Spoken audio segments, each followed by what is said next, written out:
Wow, it has been a very long time, but luckily we are here now, we're together, and we're going to go through the second episode, the second in a series about the origins of Dungeons & Dragons, specifically, or I suppose more generally, the history of all role-playing games that just happens to begin with Dungeons & Dragons. Last time we spoke very in-depth about the first of three booklets, the first thing that you would possibly see if you purchased Dungeons and Dragons when you went to the store in 1974. And today we are going to look at the second of three booklets. This is called Monsters and Treasure. This video will be sort of in the same vein as the first one, but it will be a little bit shorter and probably a little bit more. I'm going to cover more ground in a quicker pace. And the reason for that is because this is very much a reference manual. It is not necessarily, there's not much in it as far as insights or personal commentary from Gary or anything like that. But you saw there we had the dragon cover. We have here some kind of Death Knight or some kind of goblin creature with a crown. You know, some of that good crunchy 74 style art. And let us go through this. This is of course a copy that I have printed out for the purposes of this video.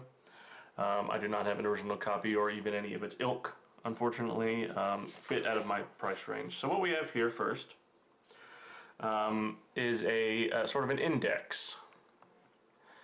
And that index will tell us a little bit about what we're going to be seeing in the book. Now, for those of us who are playing at home, Dungeons & Dragons is a game about killing monsters. 1/3 of the core rules for every edition of Dungeons & Dragons is a manual of things to fight. And that goes all the way back here. That goes all the way back to 1974, where we have a manual devoted entirely to monsters to fight. Each monster is given a number of statistics that we can see along here. Firstly, each tells us the number of individual monsters appearing. It tells us, for example, that ghouls can be encountered anywhere from 2 to 24 at a time. It seems excessive, but you know, so whatever it is. It tells us the monster's armor class. A bit of a curiosity here, it gives movement in inches. Something to note, meaning literally how many inches of table space the monster's miniature will move on the game map. This will be one of those points that continues to confuse and confound players even today. Additionally, in the same vein, it gives hit dice, which we described earlier. It gives a bit of an esoteric measure here, percent in layer. This percentage tells us how often, when the monster is encountered, is it encountered at home. But what does it mean that the monsters are encountered? That's what I want to talk about. It is simply the referee's job, as far as we can tell, it is simply the referee's job to decide what monsters and when monsters are encountered. Maybe, I don't know. Is it then also up to them to roll percentile dice to determine whether the monster is in the home? Can they just decide? It is not clear here, at least not on page 3. Let's keep reading. The chart also tells us what type of treasure we are likely to find amongst the creature's lair. We are presented with a type key. More on that later. And here's some more.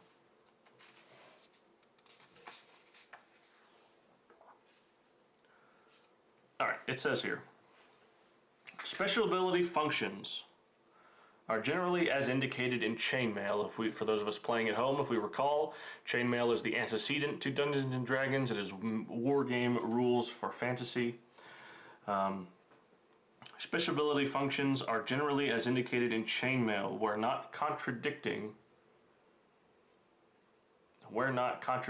to the information stated hereinafter. And it is generally true that any monster or man can see in total darkness as far as the dungeons are concerned except player characters. Interesting. So the monsters have a distinct advantage against our player characters. That seems unfair. But in any case, we will refer to chainmail to compare if we have to moving forward. Attack and defense capabilities, it says here. Attack defense capabilities versus normal men are simply a matter of allowing one roll as a man type for every hit dice, with any bonuses being given to only one of the attacks. What? Does this make any sense to anybody? It says here, combat is detailed in volume 3. This is very fascinating to me. As a gamer, coming to Dungeons & Dragons as part of AD&D 2nd Edition, Advanced Dungeons & Dragons 2nd Edition, the idea of hit dice and the derivation thereof was extremely unclear to me. Didn't make any sense. It's all made up. Why not just tell me how many hit points the monster has? Later editions would do this. Why go through the extra step of reducing the number of hit points into a number of D6s, or D8s, depending on the edition? We find here, the number of hit dice indicates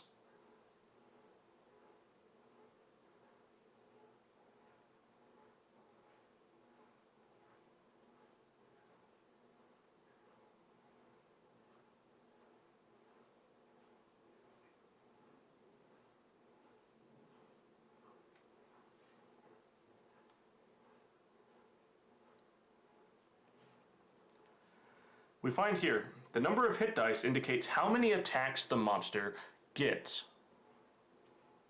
This is important. Literally the number of hits allowed the monster. How many dice to hit allowed the monster. Hit dice. Literally the number of dice the monster throws to try and score hits on the player characters. Literally the number of hit dice they are allowed. So why are we conflating the number of dice, the literal number of dice the monster throws per turn to hit the players, with the amount of damage they could also theoretically withstand? During this writing, 1974, the term hit dice was used interchangeably between those two definitions. Literally the number of dice the monster throws or the enemy throws to hit, and the number of hit dice it could theoretically take before dying.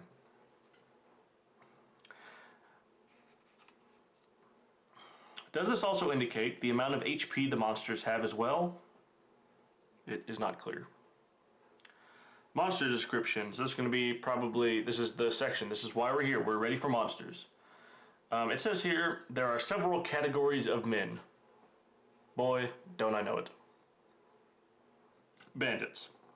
Although bandits are normal men, they will have leaders who are supernormal fighters, magical types or clerical types. For every 30 bandits, there will be one 4th level fighting man.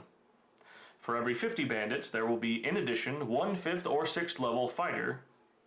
Die 1 to 3 equals 5th level, die 4 to 6 equals 6th level. What? I don't know. I mean, I get what it's saying, but, I mean, come on. There's got to be an easier way to say that. For every 100 bandits, there will be, in addition, one 8th or 9th level fighter, some range. If there are over 200 bandits, there will be 50% chance for a magic user and a 25% chance for a cleric of the 8th level. If there are exactly 300 bandits, there will absolutely be a magic user, and the chance for a cleric goes up to 50%. There is also a chance that there will be magical accoutrements with the supernormal fighters. I'm just not sure where Gary is going with all this. I'm not sure what the point of all this text is. Where do these percentages come from? All of these numbers appear arbitrary, and no amount of research seems to illuminate where Gary is drawing the likelihood of banditry amongst the populace. Besides, what populace are we talking about? Is this specifically the tendency of people in Greyhawk or Blackmoor of turning to brigandry? If so, then arbitrary numbers are reasonable because they are Gary's arbitrary determinations for the monsters and enemies in his campaign. These are Greyhawk bandits. Gary's Greyhawk bandits are led in 30-man legions by a 4th level fighting man. Greyhawk bandits organize themselves such that 300 bandits are absolutely accompanied by a magic user. That is just a characteristic of Greyhawk's rogue population. We are determining. We are drawing some assumptions. There is not much we can divine from the implied world of Dungeons and Dragons, aside from Gary's Dungeons and Dragons, because that was the only one. His game was the game. The game was as he said, and we will talk about why that is problematic and why it's beneficial at a later time, in 2 videos' time. Stay tuned. For the most part, the monster and treasure presented are done so in a largely abstracted way, represented by a series of numbers and statistics. We must assume there is nothing inherent about bandits that forces them to organize themselves in the way presented. We can certainly imagine tweaking the numbers for our own campaign, but Gary's presenting Gary's world here to us. So that is what we are reading. There's another thing to mention here. Random encounters with monsters or men numbering in the hundreds sounds to me like a logistical nightmare. I can barely handle 10 enemies, let alone 100, and several hundred is a literal, that's joking, you're joking. We imagine our war games, we imagine our miniatures war games with several hundred characters. But recall, generally, those soldiers take only 1 hit, and then they die. Theoretically, our bandits have a certain number of hit dice. Looking above, several of them act as 5th level fighting men, with 5 hit dice apiece, 5d6 hit points each. Imagine trying to keep track of that on paper. It's ridiculous. So what exactly are we supposed to do? What exactly are we supposed to draw from this if the idea of running 300 guys is impossible? 300 men, 300 people, that's a settlement. Settlements have organization, which we see in the text, as far as their leadership is concerned. Settlements have leaders who have goals. Is the fact that Gary presents the spread of 30 to 300 encounter rate, let's go back, 30 to 300 men appearing. Well, for that, hold on, there's an asterisk. We should probably check the asterisk. Increase or decrease according to party. Yeah, okay, great.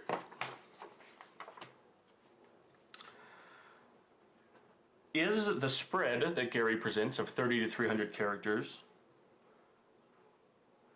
is that appropriate for an encounter, or is that a setting?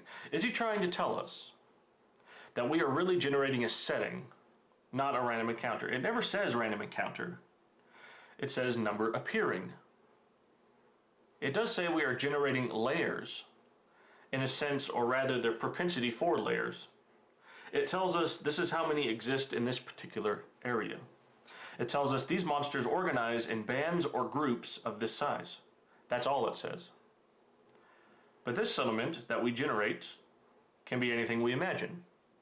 We can take the 183 bandits it gives us for an example, and we can give it a name. We can give the members names. We can give them signature weapons, armor, decide their dispositions, their goals, anything. And it all becomes our own. It becomes part of our setting.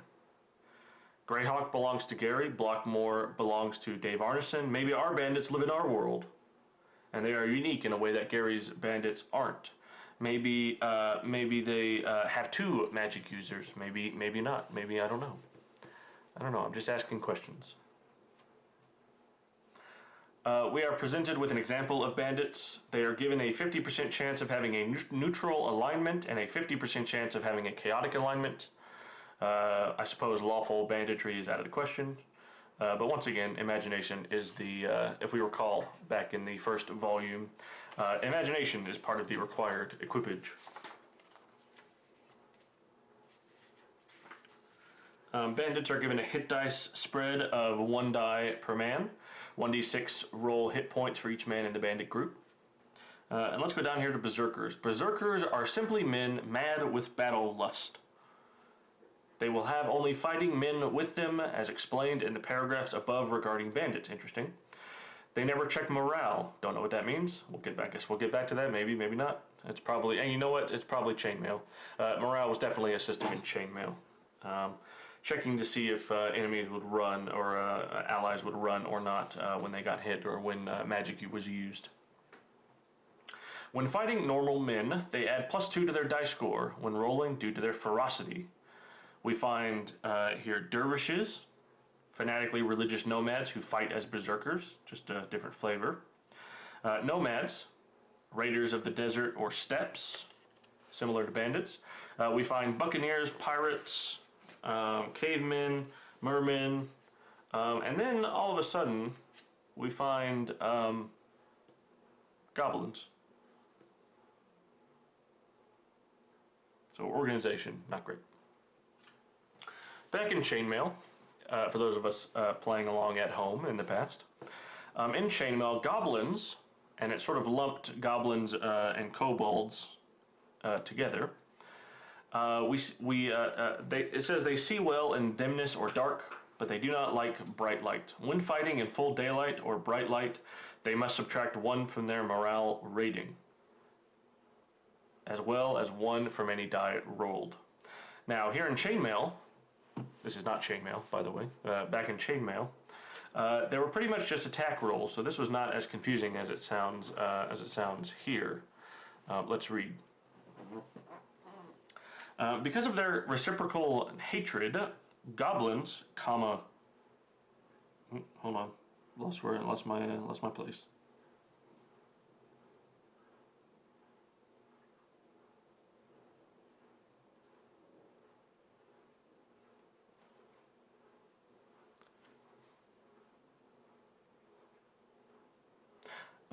Pardon me. Part of chainmail, because of their reciprocal hatred, goblins and kobolds will automatically attack any dwarves within a charge. We will see this later. Stay tuned. This is important.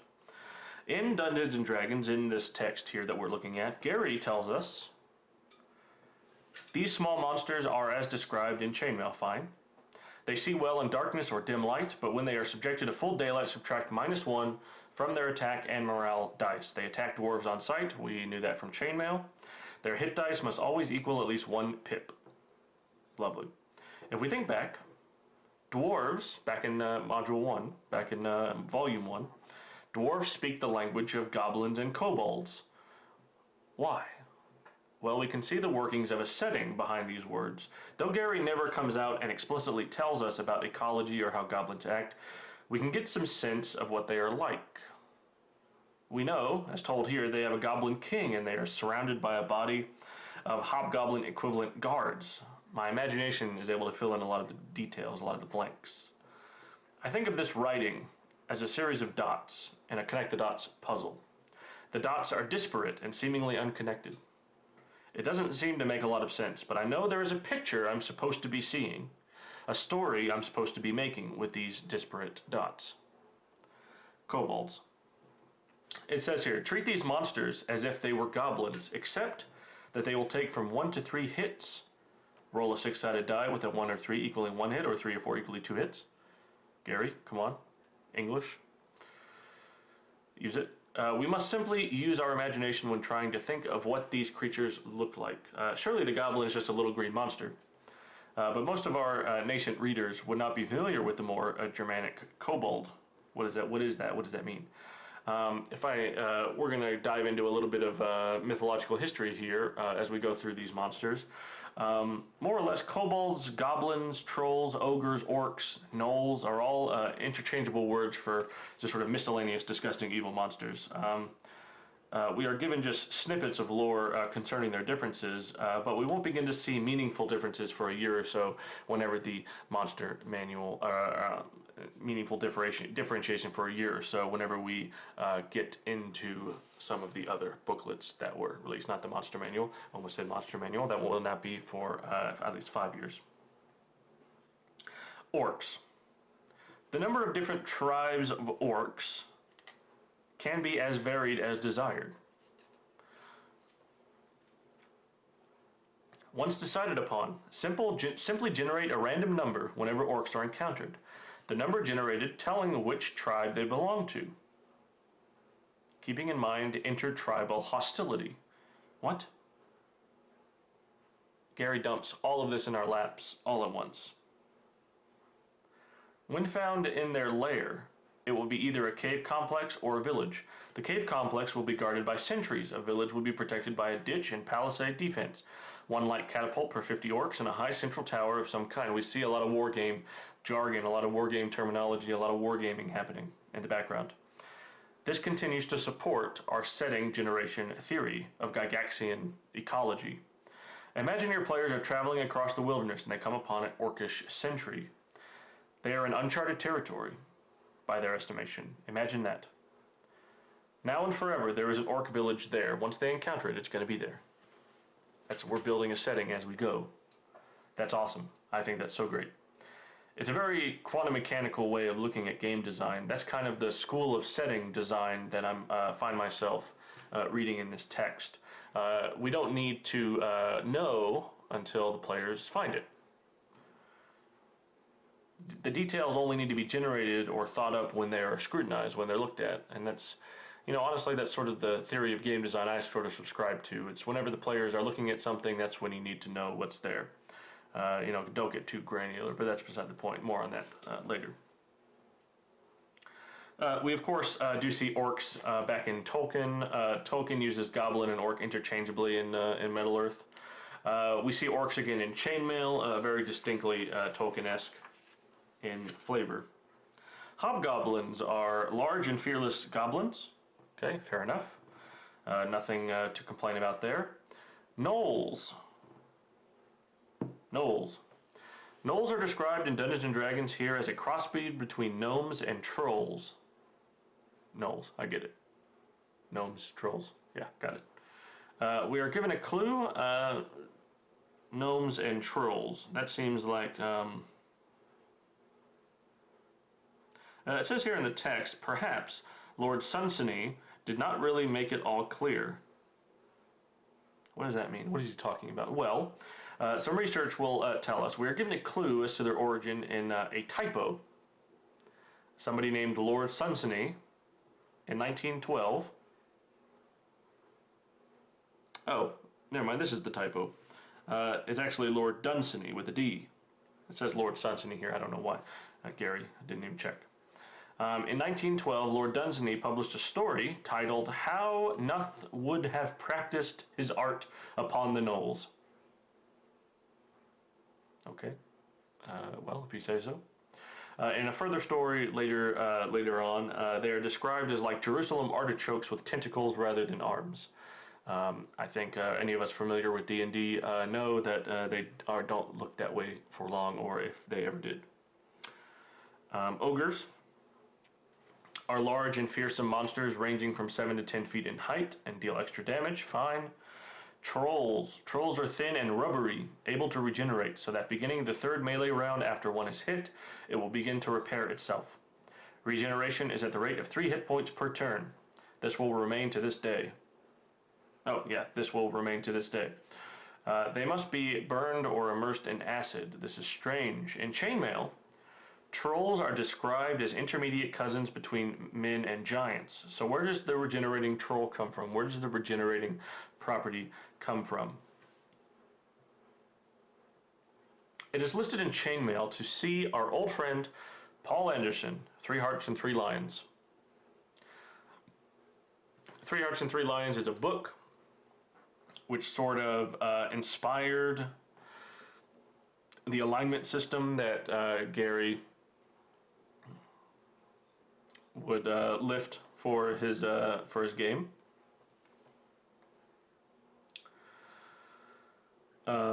And trolls appear in that book. So that must be where the thin and rubbery appearance comes from. The book includes trolls as tall, skinny humanoids with long noses with a weakness to fire. So we can sort of use our deductive reasoning, inductive reasoning, whatever, to figure out the series of logical steps that lead from weakness to fire to regeneration halts the fire, I suppose. I mean, I'm just asking questions. Giants are as giants have always been, though we are presented with an array of giants to choose from. Giants, hill giants, stone giants, frost giants, fire giants, cloud giants. They all have different uncanny characteristics. Giant humanoids are present in most world mythologies, and so their literature background is pretty clear. I mean, as simply as Jack and the Beanstalk. Giants in chainmail, it's worth noting, can demolish normal opponents with ease, it says, fighting with oversized weapons. It says they act as highly mobile small catapults, which I find is a fairly good description. Excuse me. All right, skeletons and zombies. Skeletons and zombies, the classic monsters: Frankenstein, Prometheus, the Rime of the Ancient Mariner, Vathek, the Jewish folklore of the golem. Scandinavian mythology gives us the Draugr that we see also in Skyrim. Chinese folklore gives us Jiangxi, among other derivative Eastern mythologies. I imagine that Gary more have got his idea for skeletons and zombies from Harryhausen and Jason and the Argonauts, and those stop motion skeletons that look so great. And I mean that sincerely. They are great. Ghouls are presented here. They're presented as able to paralyze any normal figure they touch, excluding elves. Why? I don't know. Again, just more of that setting. Gary's building a setting in the background without explicitly saying he is. Gary never wanted to make a setting or make a dungeon that was included with the game because he was worried that people would just use that, and he wanted people to make their own. Ghouls come from Arabic mythology as grave robbers. Ghouls are presented in chainmail as part of the wights heading. Chainmail tells us ghouls and wights fight as light horsemen despite being single figure characters. Interesting. I think that may have been what we saw on the splash page back at this page 2. Wights, D&D gives wights here as nasty critters who drain away life energy levels. That seems bad. When they score hits in melee, 1 level per hit. Jesus Christ. That's too much. I will tell you that playing Dungeons and Dragons for as long as I have always had a hard time following through. Have no corporeal body, which makes them totally impervious to all normal weapons. So ghost and spectral apparitions are obviously pervasive in all cultures, all mythologies. The same can be said for vampires, actually. Vampires in D&D are killed in direct sunlight, it says. Running water or staked through the heart. This should all be fairly standard and above board. They assume gaseous form when they lose all their health. They drain 2 energy levels from characters and regenerate, as do trolls. A very nasty monster, probably one of the nastiest. They command rats, bats, and wolves. They can polymorph into a huge bat, charm man types. They cannot abide garlic, which tells us exactly why garlic appeared back there in the inventory list, in the available equipment. The same can be said for the mirror and the cross, apparently.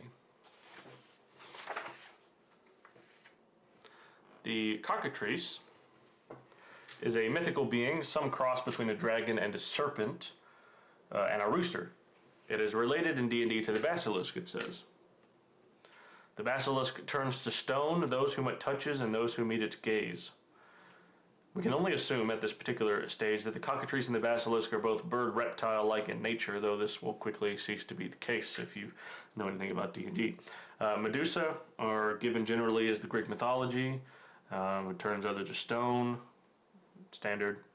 It tells us gorgons are bull-like monsters having scales of iron covering their hides with a breath that is capable of turning to stone those within range.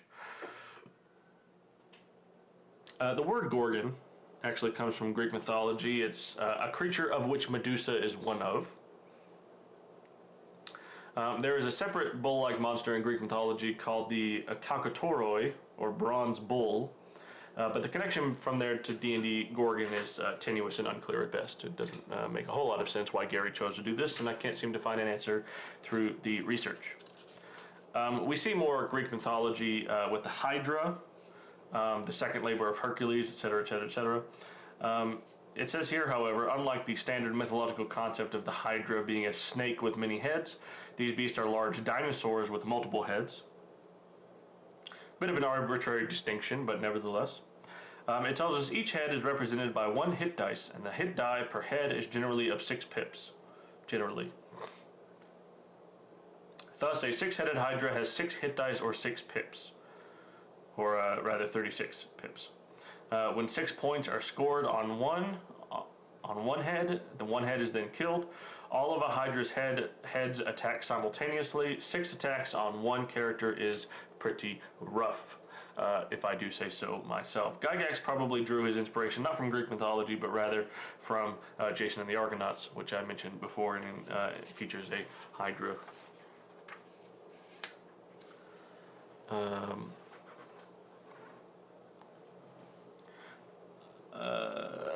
Continuing with Greek tradition, the Chimera is a monstrous hybrid composed of multiple animals, typically lion, snake, or in our case, dragon, actually. So lion, dragon, and goat.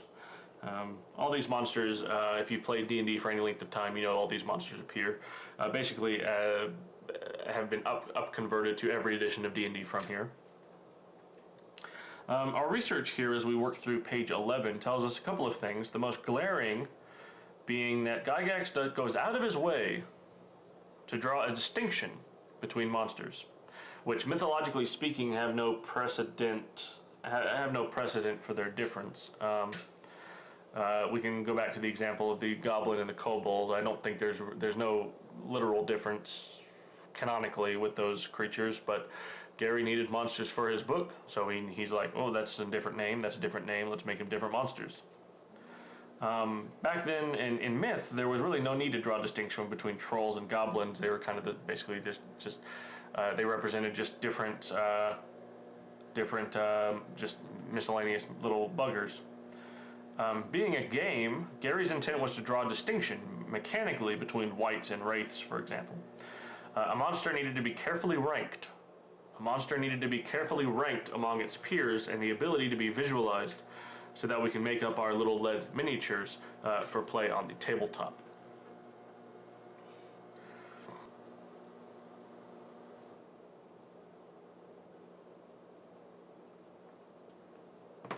The greatest adversary faced by the players of our brand new Dungeons and Dragons is, as the title may suggest, the mighty dragon. Literarily, the dragon exists throughout the course of human myth and legend. In game mechanic terms, the dragon is really the most powerful monster, being the hardest to hit, capable of doing the most damage, and they yield the greatest amount of treasure. So that makes sense. Something to fight. We see examples of dragons in Gygax's lexicon and Beowulf, and certainly Smaug in The Hobbit. The Bible refers to dragons. And many equate the Leviathan in the book of Job. Gives many of the features of the dragon that we would come to expect. From Job 41:14 to 27, his teeth are terrible round about. His scales are his pride, shut up together as with a closed seal. One is so near to another that no air can come between them. They are joined one to another, they stick together, that they cannot be sundered. Out of his mouth go burning lamps, and sparks of fire leap out. Out of his nostrils goeth smoke, as out of a seething pot or cauldron. His breath kindleth coals, and a flame goeth out of his mouth. Fire-breathing dragon. The sword of him that layeth at him cannot hold, the spear, the dart, nor the habergeon. He esteemeth iron as straw and brass as rotten wood. Conan as well battles with dragon. Dragons are given several different types, each with different abilities and a role to determine whether they are currently sleeping or have the ability to talk. Certain weapons would be more or less effective against others or various types of dragons. There is a specific rule for subduing dragons, given as the player's option to subdue rather than kill. I'm going to read this aloud. Any attack may be to subdue rather than to kill, but the intent must be announced before melee begins. When intent to subdue is announced, hits scored upon the dragon are counted as subduing rather than killing points. Each round of melee, the number of points scored in hits is ratioed over the total number the dragon has. The hits obtained being tated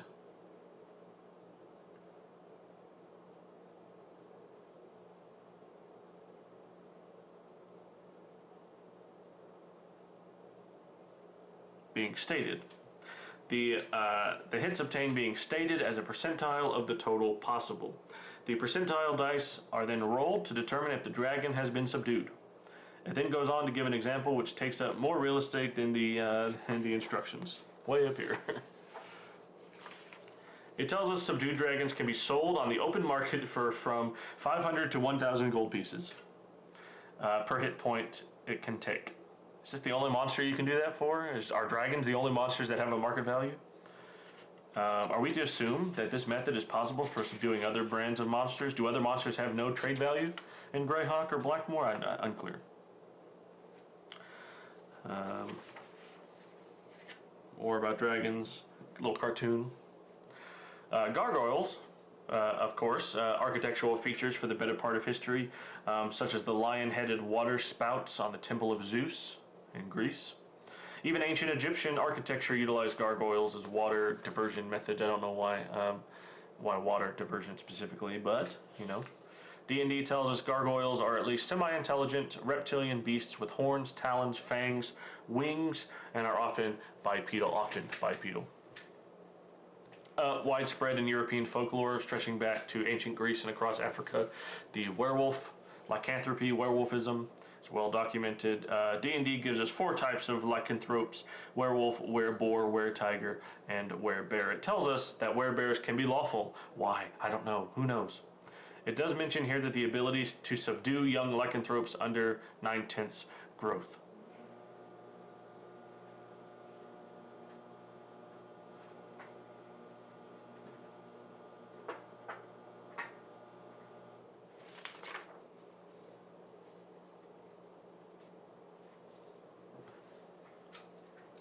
The purple worm is a original monster introduced here, which to me does give it a little bit more gravitas in our discussion.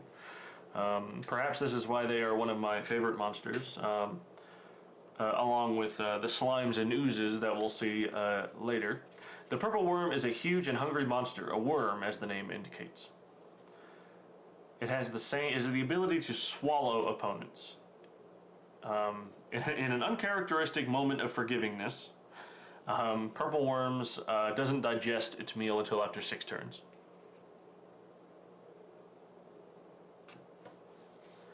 Sea monsters and folklore and whatnot, all fairly standard and above board. The Minotaur and the Centaur come from Greek mythology. The unicorn comes from the Middle Ages. Fey creatures like nixies, pixies, and dryads come from Arthur, King Arthur. We find our first concrete notion of the gnome, which would, of course, famously later become a player character race, being slightly smaller than dwarves and with longer beards, inhabiting the hills and burrows as opposed to mountainous homes which dwarves choose. Interesting. Middle Ages folklore agrees with the description. We find descriptions of dwarves and elves again. The elementals are derived from the 4 classic elements: Pegasi, hippogriffs, rocks, griffins, invisible creatures in the night, invisible stalkers. The elementals here are derived from the 4 classical elements: air, earth, fire, and water. It tells us that all elementals must be controlled at all times by the persons who have called them forth. We aren't given a lot of description of what they look like, but an interesting, an interesting rule is provided here that only one, regardless of the strength of an elemental, only one of each type can be brought into existence during any day. Thus, if a character possessed a device to call up an air elemental, but before he could employ it, an opponent conjured an air elemental, another cannot be created until the next day. Very strange. Just seems a bit strange. I don't have much else to say on that. Jinn and Ifrit come from the Arabian world, Arabic worlds. Here we go. This is Dungeons and Dragons to me. Ochre jelly, black puddings, green slimes, and gray ooze. All Gygaxian creations. All very fundamentally D&D. All very fundamentally Gygaxian to me. They all have different effects. They all do different things. Green slimes absorb enemies. Black puddings are extraordinarily dangerous. Even to this day, black puddings are extraordinarily dangerous. We are given some information on horses and giant insects, other animals, and then perhaps the most important passage in the game down here at the bottom.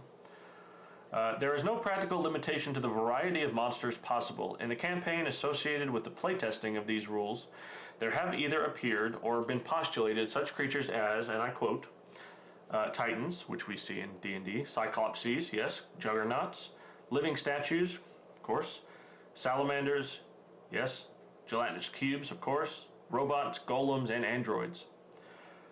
What Dungeons & Dragons is, if I could wax poetic for a moment in the face of this werewolf, what Dungeons & Dragons is freedom from limitations. Whatever imagination throws at you, D&D is for that, and this was the first game of that type, and that makes it important. Explicitly designed to be free-form and imaginative. That's amazing. That is amazing. We are presented with some treasure tables based on the arbitrary treasure type, telling us how much copper, silver, gold, gems, jewelry, and magic items are found in number spreads that will allow us to determine those things. And then it brings us down to here, where we are given a number of different lengthy charts concerning what kind of magical items are found. I don't believe it a particularly good use of our time to go through all of these things one at a time. I think we are pretty smart. I think we understand that a ring of invisibility makes us go invisible. A ring of water walking lets us walk on water, and certainly, like I said before, this book is presented very much as a reference document.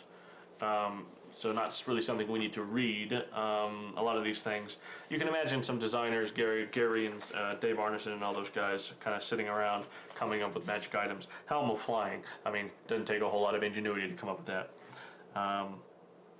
You know, gauntlets of girdle of giant strength. We get it. We get it. I will pull out a number of points. The first being right under the heading, explanation of magic items. It tells us about intelligent swords and their ego rating.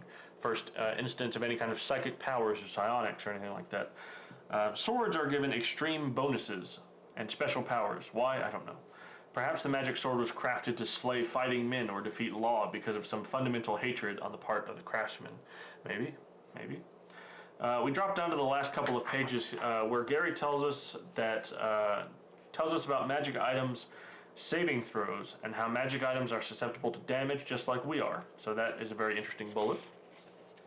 Also artifacts, those lawful or chaotic extraordinary weapons, the kinds of things Indiana Jones would go and get. So we have sort of interesting discussion about supra-magical items, artifacts, things that to this day transcend editions of D&D, things like, oh, I don't know, things like the Hand and Eye of Vecna, things that, which we will see later on, things that transcend editions, things that are purely D&D. We are told 1 gold piece equals 10 silver pieces, and a silver piece equals 5 copper pieces. This is all just magic items I'm going through.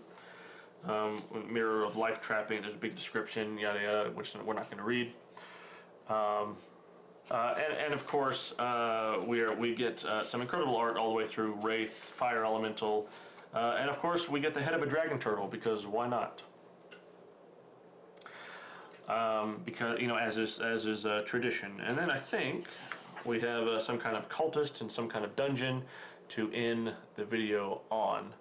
And this is the end of our second part.